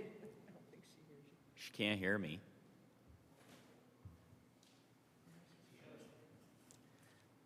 I'm sorry. Any better? Okay, so we're going to get a few minutes of feedback here so you can hear me. So you have 10 minutes to present, 5 minutes follow-up. Great. So, morning, everyone. My name's Kaylee Kennedy, and I'm here speaking as a queer parent and someone who has experienced miscarriage. I'll just let you know that my 9-month-old is running around or crawling around at my feet, so I might need to duck down and make sure she doesn't choke on anything or something. So don't worry if I pop down for a second. But I just wanted to speak about a few things that concerned me about the bill. And I want to say that I support measures to expand workers' rights in general, including this new leave. However, I do think that the bill falls short in a few ways. So first, who is eligible for the leave seems unnecessarily restrictive and fairly out of touch with our growing acceptance of diverse ways of building families. So for example, under the current legislation, in pregnancy losses that occur in the case of pregnancies between people who were not and are not married or in a common law relationship, non-gestational parents are not entitled to the leave. So, in queer communities, it's becoming more and more common to build families with friends co-parenting rather than spouses or partners. But we all know that many people in all walks of life find themselves becoming parents with people who are not their current or former spouse. And this legislation really, in my mind, leaves those people behind. This could be addressed by simplifying the legislation to say that if a pregnancy ends and a person would be the parent of any child resulting from that pregnancy, they are entitled to the leave, kind of regardless of how they're going to become parents if a child were to be born as a result of that pregnancy. While this might seem like a small point, the constant and unnecessary use of biology and marital status to legitimize families undermines families of like mine that don't necessarily fit into these narratives. So I hope that the committee will consider an amendment to that element. My next 2 points are more about becoming truly supportive of people who experience an end of pregnancy by not forcing people to choose between taking the time they need and paying the bills. So this leave should include paid time off. While a lot of focus has been on the emotional impacts of the end of pregnancy, it can also be a very physically demanding and involve multiple appointments. And people shouldn't be having to choose between doing what's required and missing out on pay that they need to make ends meet. And the reality is that when leaves are unpaid, many people will still not be able to use the time because they can't afford the hit to their paycheck. Further, I think the committee and the legislature overall should support the introduction of at least 10 paid sick days for all workers. Not everyone wants to talk to their employer about having been pregnant. While it is against the law to discriminate against people who are or might become pregnant in the workplace, the reality is that discrimination against pregnant people in employment is still a reality. And for many people, that may dissuade them from wanting to take this leave because they'll have to disclose to their employer that they were at some time pregnant. A system of paid sick days for all would allow people experiencing pregnancy loss to access time off in circumstances where they fear repercussions from employers regarding their pregnancy status. So that's all I have to say. Thanks for your time, and I'm happy to take questions. Thank you very much for your presentation. You can hear me okay now, can you? Okay. So we'll go to questions of members of committee. Are there any questions? MLA Burrell, please. Yes, thanks for this explanation. I just want to go back to your point about how this could be accomplished. It sounds like you have some pretty specific wording in mind. I wonder, do you have a particular place where this could be inserted? You were talking about accomplishing a couple of things with what you were proposing. Would that be in the same provision? Yeah, so I think that it could either be a clause at the end, that just kind of expands to any.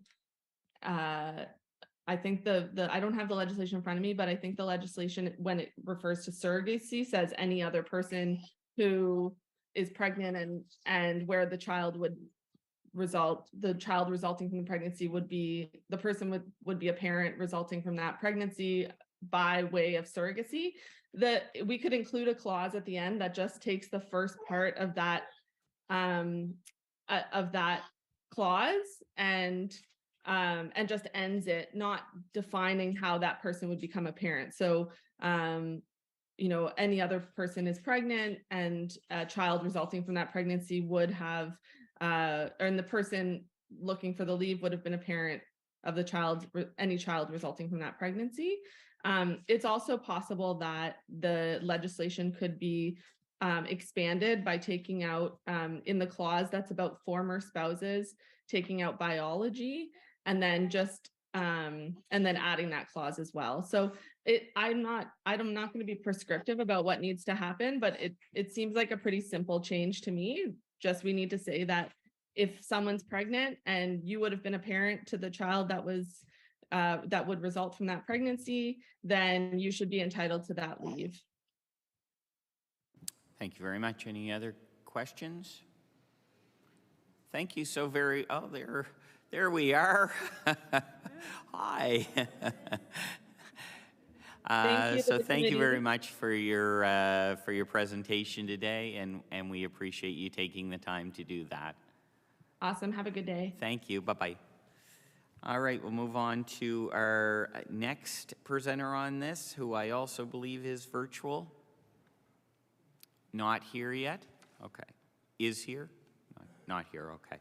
So we have them scheduled in at 10:45. Do we have our speaker for Bill 206-207 available right now? This person would be present, so Tanyette DeVoe? No? Okay, members, well, maybe we could take a 5-minute break and then come back and see if we have any of our other presenters here. So we'll pause for 5 minutes.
All right, thank you, members. I will call the committee back to order, and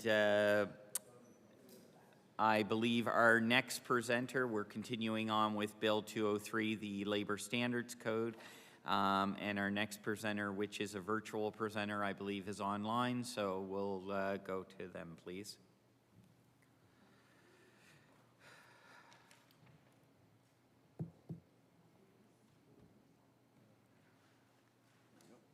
Hi, can you hear me okay? I can. Can you hear me? We can, and we can see you too, so that's great. I'm Brad Johns. I'm the chair of the committee. Thank you for coming forward to present today. I've been reminding all presenters you have up to 10 minutes to present to the committee, and then committee members have up to 5 minutes to ask questions after that if they'd like.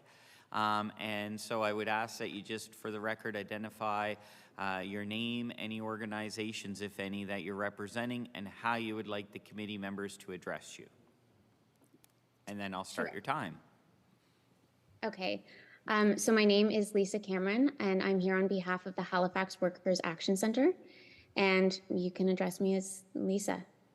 All right. Thank you, Lisa. I'll start your time whenever you're ready. Thank you. So yes, as I said, my name is Lisa Cameron, and I'm here on behalf of the Halifax Workers Action Center, an employment law-focused legal aid clinic that assists low-wage and marginalized workers in Nova Scotia. At the Halifax Workers Action Center, we are in daily contact with non-unionized workers who interact with and rely upon the basic provincial employment standards. We hear from them directly about the consequences, unintended or otherwise, of incomplete or inadequate legislative protections. To start, I want to acknowledge that, in my opinion, the fact that a conversation is happening in the Nova Scotia legislature about the subject of pregnancy loss is positive. It's such an important subject that does deserve attention. Today, I would like to share my insights gathered through conversations with workers and statistics we've gathered ourselves and acquired elsewhere on how the proposed legislation could be improved so as to ensure the pregnancy loss leave is accessible to those it intends to support and without disruptive consequences for the employee. Like I mentioned, the Halifax Workers Action Center deals with workers who rely on the basic employment standards, and this is because their contracts do not, or perhaps barely, exceed them. So this demographic would therefore account for those that would be most likely to use this leave. However, these workers are also earning well below a livable wage in Nova Scotia, far below. Nearly 40% of the workers in contact with us this past year were earning $30,000 a year or less, when the cost of living in Halifax, for example, roughly equals about $50,000. For anyone, a pregnancy loss can be devastating. For a low-wage worker in Nova Scotia, however, the unpaid leave entitlement would mean that many would have to choose between a work of wages and the time they need to recover. We already learned in COVID that low-wage workers are likely to forfeit unpaid leave and instead go to work because the loss of income is unmanageable. And this is really unsurprising when we look at the exorbitant and rising costs of food, housing, childcare, and other basic necessities in Nova Scotia. We assume that unpaid pregnancy loss leave will be, no different. Secondly, in order for an employee to take the leave and for the employer to approve the leave, the employee would be forced to reveal their pregnancy loss to their employer in some way or another. We at the Halifax Workers Action Center are well aware that this comes with major risks to the employee. Termination following an employee disclosing a pregnancy or an intention to become pregnant to an employer, or an employer otherwise learning that the employee is pregnant or desires to become pregnant, for example, is a concern that we often hear at the Halifax Workers Action Center. In one case, a worker disclosed her desire to become pregnant to a coworker. A male manager overheard the conversation, and she was fired after 3 years of stable employment almost immediately. Busy parents, particularly mothers, have been historically viewed as a burden on workplace productivity. When a worker is forced to disclose something intimate that the employer has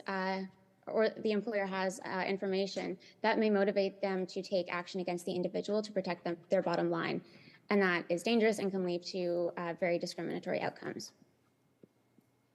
Some of our top complaints that we hear include wrongful dismissal, disability discrimination, and gender discrimination. Pregnancy loss leave, if not handled with enormous care, could force workers to interact with all of those legal dimensions. Before I end, I wanted to share that it was a pregnancy loss and the way in which it was handled by my employer that caused me to join the labor movement 5 years ago. During a super difficult personal time, I submitted a medical note to request time off in order to attend and recover from a painful surgery. My employer agreed to the time off as it was their legal duty to accommodate me. However, they had other ways to make things very difficult, and that included having 5 male managers hound me for what ultimately became 4 different medical notes, each with increasing personal detail, all to substantiate a very brief workplace absence. And it almost forced me to disclose the nature of my issue, something that they had no right to know. Luckily, I had a doctor who was a good advocate. Many people don't. In Ontario, where I worked at the time, likewise in Nova Scotia, there remains no limits in Nova Scotia on an employer's ability to request medical documentation of employees who need unpaid medically prescribed time off. So to finish, I would like to state that it is the opinion of the Halifax Workers Action Centre that the best way to allow working people to recover from pregnancy loss would be to legislate instead 10 permanent employer-paid sick days, as well as impose limitations on an employer's ability to request medical documentation of employees seeking short-term work absences. This way, the employee is not forced to disclose a pregnancy loss to an employer. Otherwise, this raises massive concerns about privacy. The employer is not tempted to discriminate against the individual, and therefore, the employee is not left to seek legal remedies retroactively, which is a process that we here understand to be very burdensome. The employee is not forced to choose between wages and recovery. And the already burdened healthcare system is not overrun with medical note requests, which really have no other purpose than to satisfy an employer's administrative need, and which we know for a fact can be used punitively. And despite what you may think, employers benefit from this too. Workplaces function best when employees are cared for, and this is something that we know. We also know that workers do not abuse paid time off leave that they are entitled to. Evidence from jurisdictions where they did legislate paid sick leave shows that sick leave is rarely abused. In fact, employees tend to take fewer than what they are legally entitled to. For example, when San Francisco mandated 9 paid sick days, the average worker used only 3 of them. A quarter used 0. When New York City mandated paid sick days, a survey of employers found that 98% reported no known cases of abuse. Workers treat paid sick leave like insurance, only to be used when it's needed. And while there's no evidence that workers widely abuse paid sick days, there is extensive proof that paid sick leave benefits individuals, as well as their families, their workplaces, and their communities. Thank you. Thank you so very much for your presentation and taking the time today. I'd like to ask if there are any members of the committee that have any questions. MLA Burrell, please. Well, thanks for the different angles that you've come at this from. And I wanted to ask you about one in particular to make sure that we understand it. And that's the point about not necessarily disclosure. So can you explain a little bit about how this might work in practice, what that really means? When an employee is forced to disclose a pregnancy loss? Yeah. To an employer? In order to avail the leave. Yes. So like I said, this was actually when I started at the Workers Action Center, one of the top complaints that we were hearing. So when a worker disclosed to an employer that they were pregnant, perhaps because they were starting to show that they were pregnant, or because they needed medical appointments, or they anticipated needing time off in the future, maternity leave. I was hearing from a number of people that they were actually losing their jobs almost immediately, and the employer, can be intelligent about it. They won't say explicitly that that's the reason. But when you look at an employee who has a very clean track record of employment, no major issues with employment, it's been going well, and then all of a sudden the employer says, you've been late 5 minutes or whatever, and now we're going to have to fire you. It's pretty obvious what's actually happening. The employer does not want to deal with inconsistent workflow. They don't want to deal with interruptions. It's not beneficial to their bottom line, and so they let the employee go for a reason which is basically made up just to allow them to get rid of pregnant workers. So in this case, when you're dealing with pregnancy loss, I'm anticipating that you'd have people who may be trying to become pregnant, who are like, you know, basically forced to explain, oh, this is my future plan with my family. I want to become pregnant. I lost a pregnancy. Please allow me this time off. Well, then the employer is able to gather information that frankly they should not be entitled to about that person's intentions as far as pregnancy, as far as their bodies go. And obviously this will disproportionately impact people based on gender as well. Thank you very much. Any further questions? Thank you so very much for your time today and taking the time to come to present to us. Have a great rest of the day. Thank you. Okay, that concludes our presenters on Bill 203, Labor Standards Code. I would look for a motion to close the public hearing on this. Go to MLA Boudreau, please. Thank you, Chair. I now move that presentations on Bill number 203, Labor Standards Code amended, now be concluded. All those in favor signify aye. Those opposed, nay. Do we have a motion on this bill? MLA Boudreau. Thank you, Chair. I move that Bill number 203, Labor Standards Code amended, be reported back to the House without further amendment. We have a motion on the floor. All those in favor, aye. Those opposed? We'll move that back. Thank you, members. And we'll revert back now to Bill 207, I think it was. So we have, is our presenter for this one online? Not, or I'm sorry, is our presenter for this one would be here. Tanyette DeVoe? Okay. Just before we do that, I believe you were going, you can come on up to the mic. I believe you were going to present on Bill 207, the Electricity Act, and you wanted to also present on 206, Underground Hydrocarbon Storage Act. Okay. So what we'll do is we'll let you start off. I think Ledge Council had said we were going to try to get you in for both because of timing.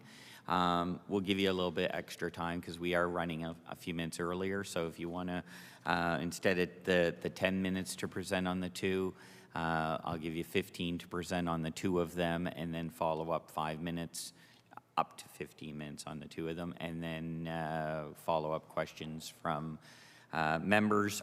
You can do one and pause, or you can do both at the same time. Do both at the same time. Okay. Okay.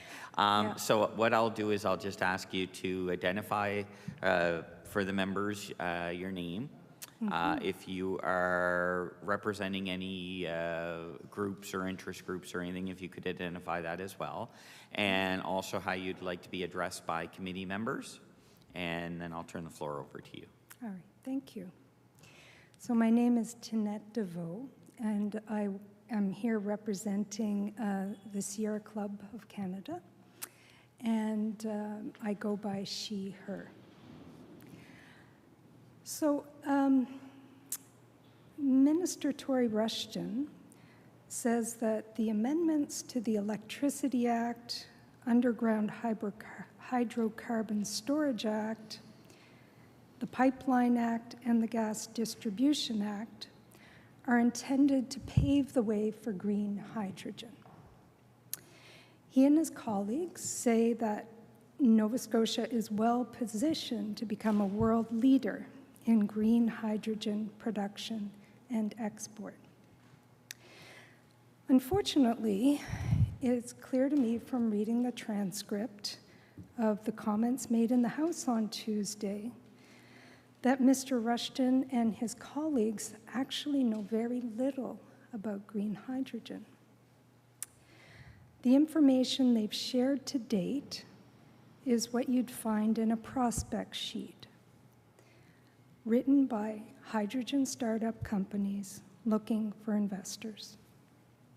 So I'd like to share what the scientific community and renewable energy experts tell us about green hydrogen. Green hydrogen only makes sense as a byproduct of renewable energy generated for electricity. This means that clean, renewable wind and solar energy should supply electricity first, and any excess wind supply, for example, can be used to produce green hydrogen. So why? Well, because you lose energy every step along the way as you turn renewable energy into hydrogen and then ammonia so that it can be transported. The government is planning to offer leases for 5 gigawatts of offshore wind.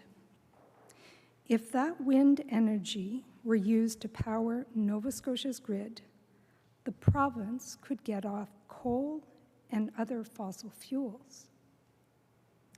Our peak load is plus or minus 2.2 gigawatts in the province.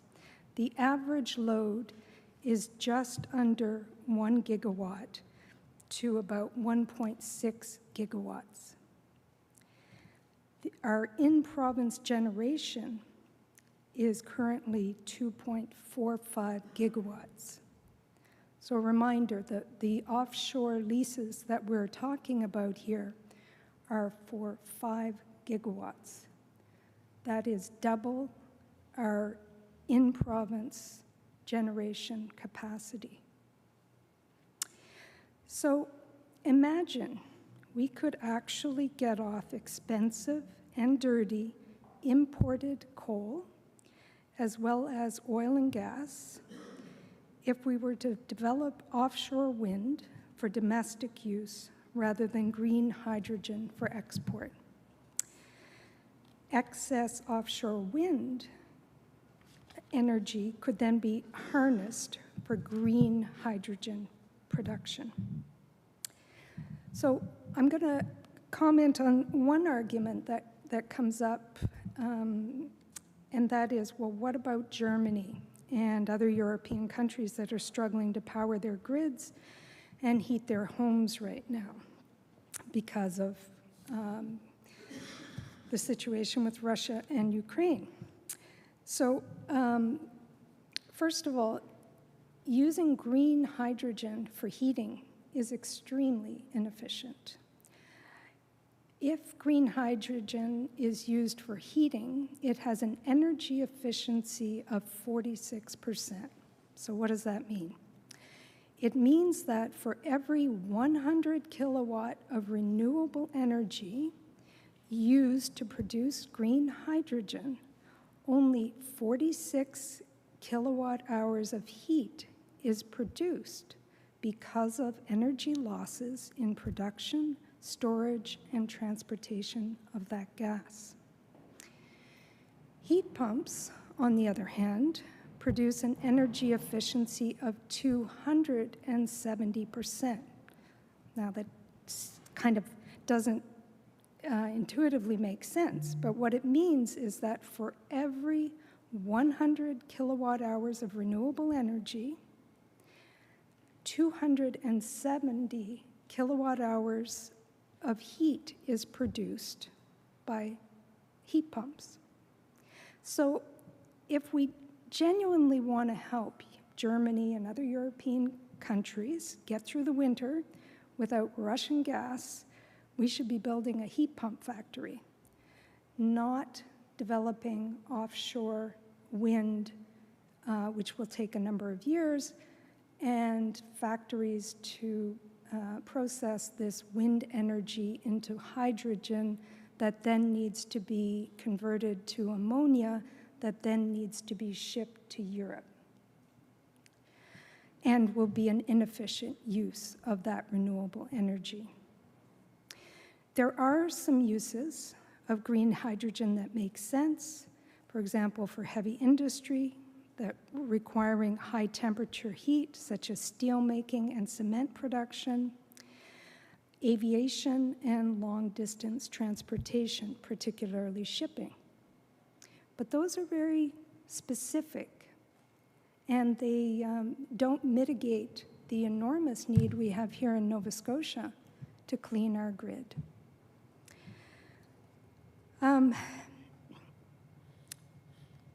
The other issue that I want to raise is that green hydrogen actually does have an environmental impact.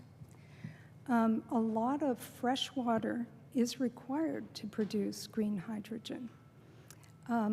It has to be pure water, can't be salt water, and the Earth's fresh water is only 2.5% of all water. The rest is ocean water. So, you know, I was watching the news a couple of nights ago, hearing about the water rationing in parts of BC right now. We are getting to the point where fresh water, even in Canada, is, you know, should be treated as a very precious resource and not one to be, you know, taken lightly and used for heavy industry.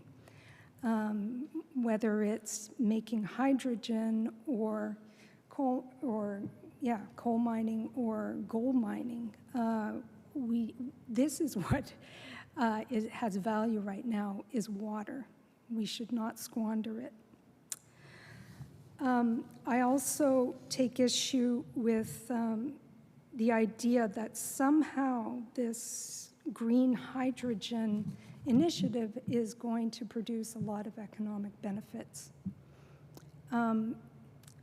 It goes by the trickle-down theory of economics, which I think most regular folks in this province know isn't working so well.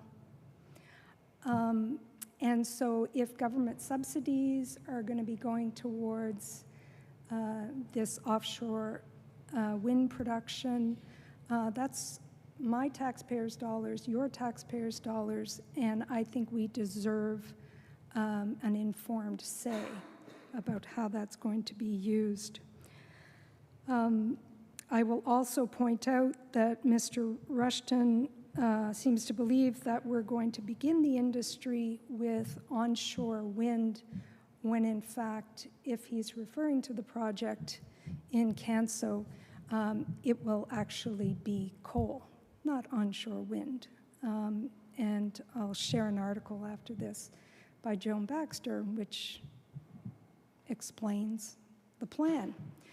So in the bill that you've introduced, you have terminology like blended hydrogen.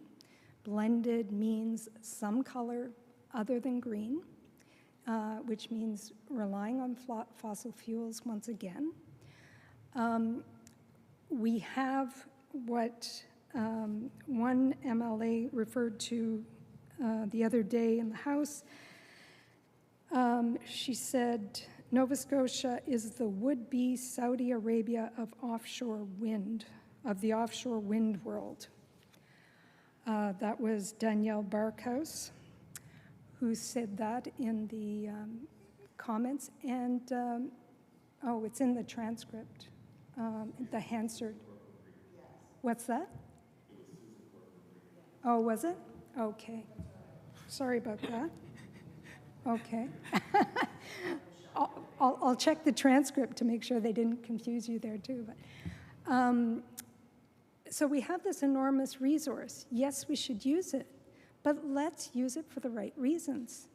Let's get Nova Scotia off coal and fossil fuels. That will help Europe because we won't be competing for coal and oil imports as we are now. I know it's so tempting to want to think that this is the silver bullet, that finally we will have our day in the sun once again and we'll be world leaders in this and that. But as leading hydrogen experts will tell you, that's bubble speak. You're in a bubble that doesn't make sense. This expert who spoke at the World Hydrogen Conference explained that it's like you know, yes, a Swiss Army knife can do lots of things. You could pick your teeth with it, he said. You could cut your hair, but you won't because it doesn't make sense to use those things. So if you want to use green hydrogen, use it as a byproduct that's created from excess wind energy. We have hydro, which is dispatchable, that can balance the grid. And, you know, let's show the rest of Canada and the world that, yeah, we are leaders in wind and we know how to use it. Those are my comments. Thanks.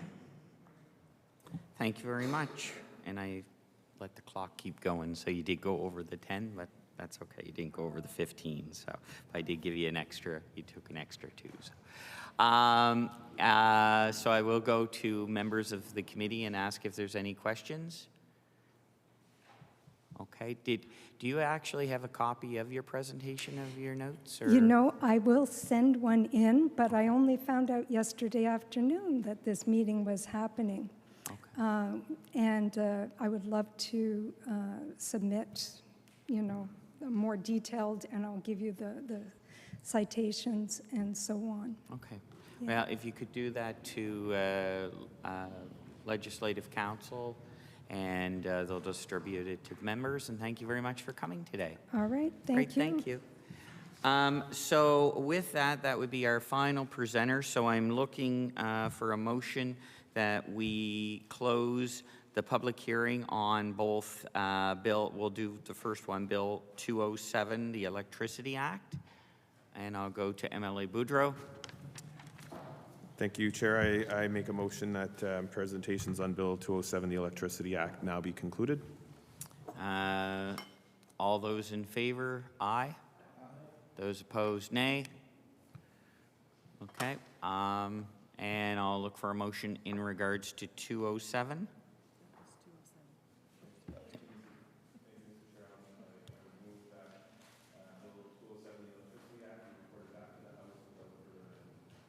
Motion on the floor. All those in favor? Those opposed?